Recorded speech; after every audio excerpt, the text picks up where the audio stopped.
Question of the Week from the Naked Scientists.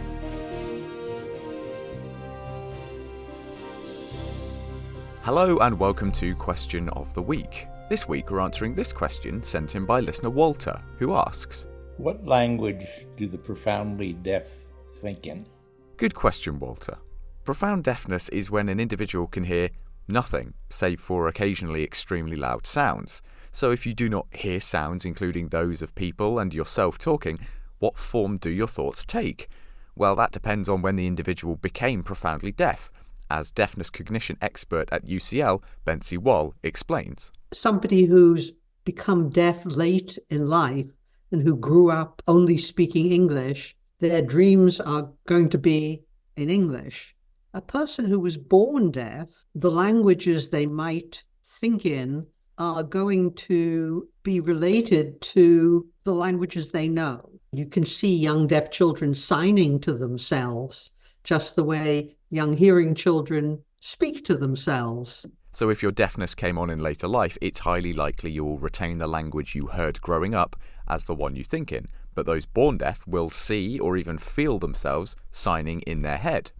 The most interesting research is on deaf people with schizophrenia. People who had some hearing in their lives but became deaf later, they're perfectly able to imagine just a voice talking to them.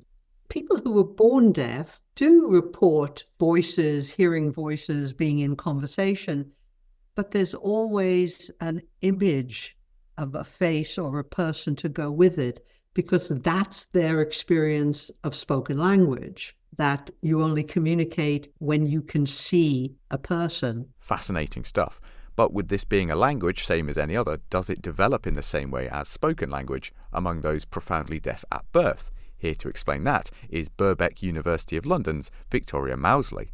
We know from research with hearing children that younger kids more so than older kids are likely to use and to benefit from overt self-talk during certain tasks, so talking their way through certain things. It seems like after about 5 years of age, kids do this less and it's also less useful for them. So this could be around the time where we start to see the development of covert self-talk or inner voices in young children.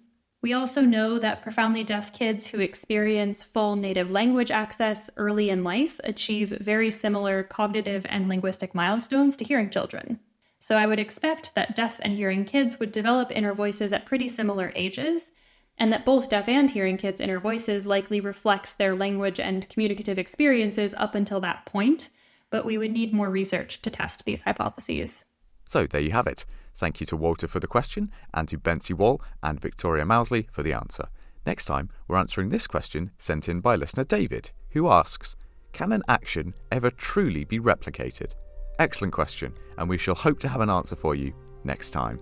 In the meantime, if you think you know the answer or have a question of your own, send it in as a voice note to chris@thenakedscientists.com or check us out at the forum, nakedscientists.com/forum. Question of the Week is part of the Naked Scientists podcast and supported by the Wellcome Trust and UK Fast. Look us up online at nakedscientists.com.